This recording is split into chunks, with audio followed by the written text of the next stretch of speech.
Meus queridos e queridas, bem-vindos de volta ao nosso Papo Terapia. Estou aqui com a minha cola no computador, com as minhas anotações, e hoje nós vamos falar, aí seguindo o ritmo, dos transtornos de personalidade, nós vamos falar sobre o transtorno de personalidade esquiva. Não é um transtorno muito comum de se ouvir, Por exemplo, borderline, toque, ansiedade, narcisista, você quase não ouve, falar sobre o transtorno da personalidade esquiva, mas eu quero fazer o trabalho mais completo que eu puder para vocês aqui, tá? E antes da gente começar a falar sobre o mais polêmico de todos, que vai ser daqui 2 semanas, e aí daqui 2 semanas nós vamos começar a falar sobre o narcisista. E aí, gente, é ladeira abaixo. Conhecimento acima, porém, ladeira abaixo. Porque os narcisistas vão ser desmascarados. Sim, através desse canal, eu quero explorar muito essa coisa do narcisista, tá bom? Desse transtorno de personalidade narcisista. Mas hoje vamos falar do transtorno de personalidade esquiva. Do que se trata, É uma característica pela esquiva de situações sociais, de interações sociais. Por quê? Quem tem esse transtorno, ele é uma pessoa que tem medo de ser rejeitado pelos outros. Então, ele evita todas as coisas que têm a ver com interação social ou com responsabilidade social. Então, vamos lá. Pessoas com transtorno de personalidade esquiva têm sentimentos intensos de inadequação e lidam de maneira mal adaptativa, evitando quaisquer situações em que podem ser avaliadas negativamente. Então, com o medo da rejeição e de acharem ruim alguma coisa que ele faça, de não gostarem de alguma coisa que ele faça e ainda falarem dele, ele tem esse comportamento. Ele ou ela, tá, gente? Eu tô falando ele de maneira generalizada, tá bom? A pessoa, o ser humano que tem esse transtorno, tá bom? A prevalência relatada do transtorno de personalidade esquiva varia, mas acomete homens e mulheres em iguais proporções, segundo um estudo nos Estados Unidos, tá bom? Então, para eles, quem tem esse transtorno de personalidade esquiva ocupa 2,4% da população, só que como essa população é Estados Unidos, às vezes não interessa muito pra gente, tá? Penso que não deve ser tão diferente aqui, mas se o dado é dos Estados Unidos, vamos deixar para os Estados Unidos, tá bom? Comorbidades são comuns.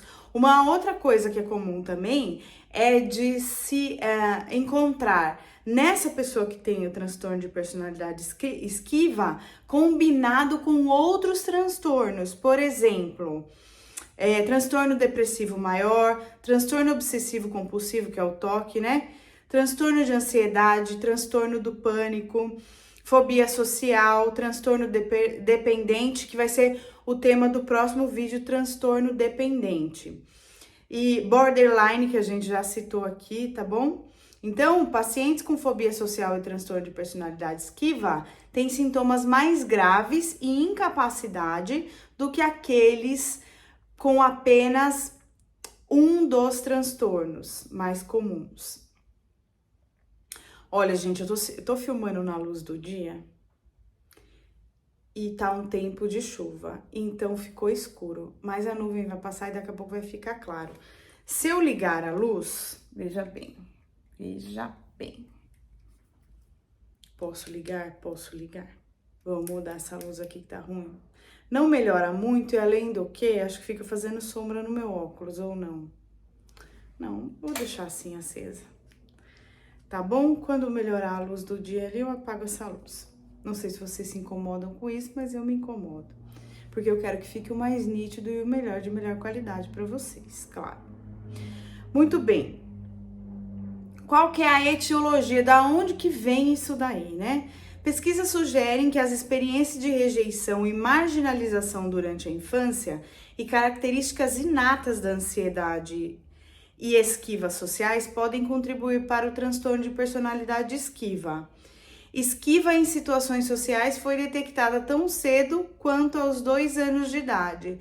Uma outra coisa também que eu me lembrei que pode tornar isso pior, né, e agravante, né, quando a criança ela já apresenta sinais, né, de medo de rejeição, e aí na escola começa o quê? O bullying, começa aquelas brincadeiras, às vezes é uma criança que tá muito acima do peso e os apelidos começam, às vezes é uma criança que tá muito abaixo do peso, às vezes é uma criança que usa aparelho, usa óculos, ou tem um cabelo assim assado, ou tem um formato do nariz que as outras crianças começam a fazer piada.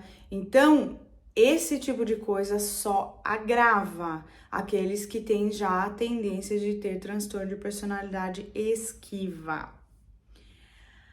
Agora nós vamos falar sobre os sinais e sintomas conforme o diagnóstico. Quando eu falo sinais e sintomas conforme o diagnóstico, é que assim, se você conhece uma pessoa que deu check em todos os itens que eu falar, muito provavelmente ela tem esse transtorno.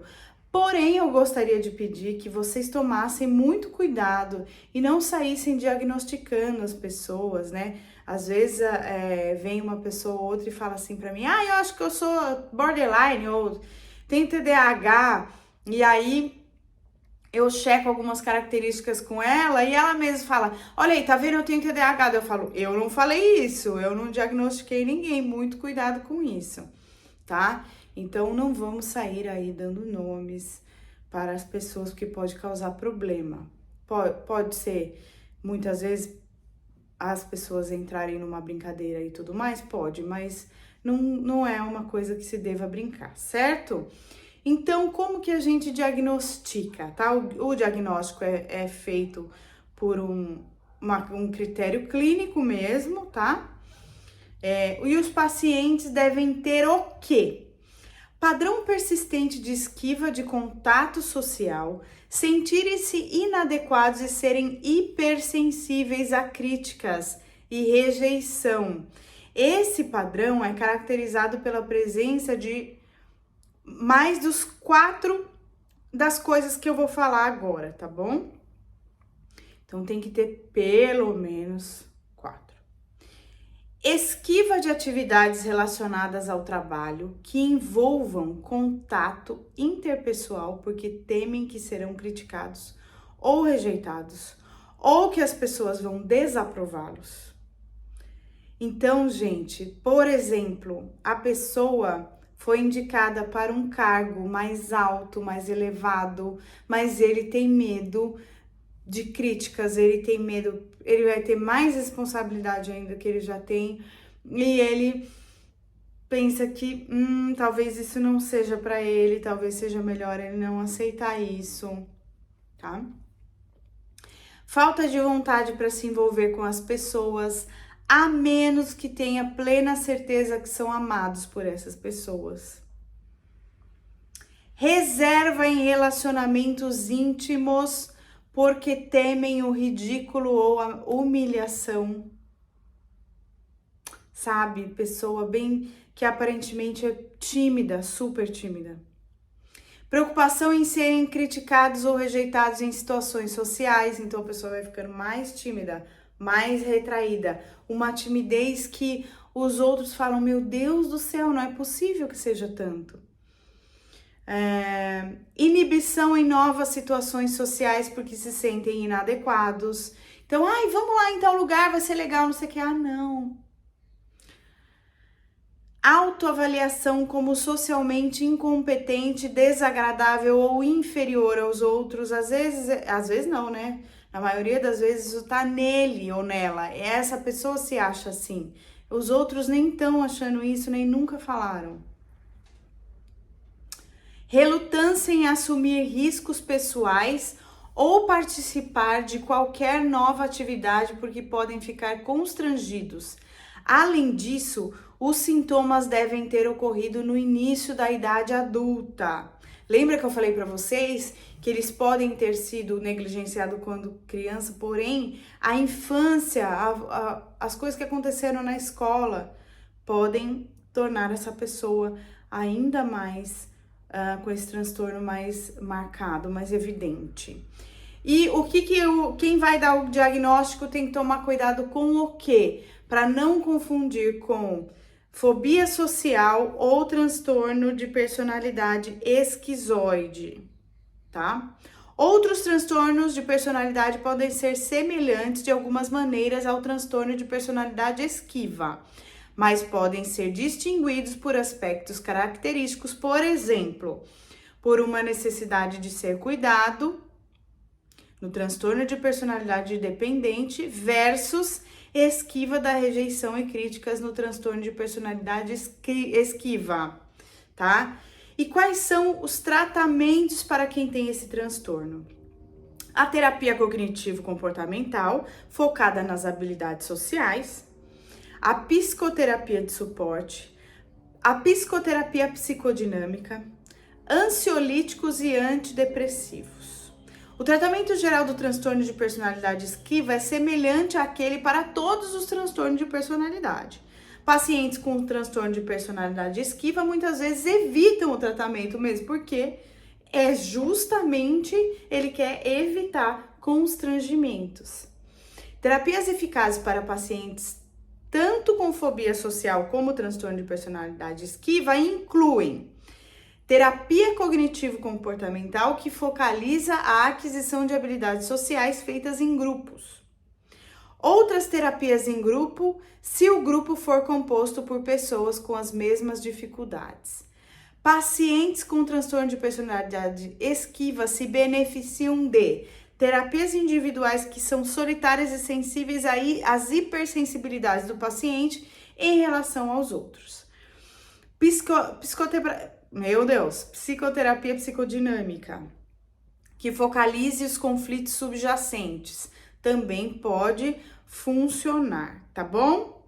O tratamento medicamentoso mais eficaz inclui inibidores seletivos de recaptação de serotonina, ansiolíticos, para reduzir a ansiedade, inibidores da monoaminoxidase. São tratamentos medicamentosos que só quem pode indicar é um médico, né, que esteja de acordo, totalmente regulamentado, tá bom, gente? Outra pessoa não pode indicar ansiolítico e nem todos esses outros medicamentos. Então, só médicos.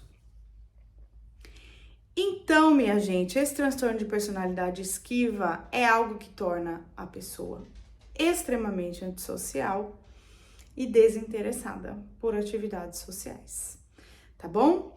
Eu espero que vocês tenham gostado. Na semana que vem nós vamos ver o transtorno de personalidade dependente. E depois disso nós vamos começar a falar do transtorno de personalidade narcisista, e é um assunto para mais de metro que vai dar pano para manga. Eu espero que vocês tenham gostado.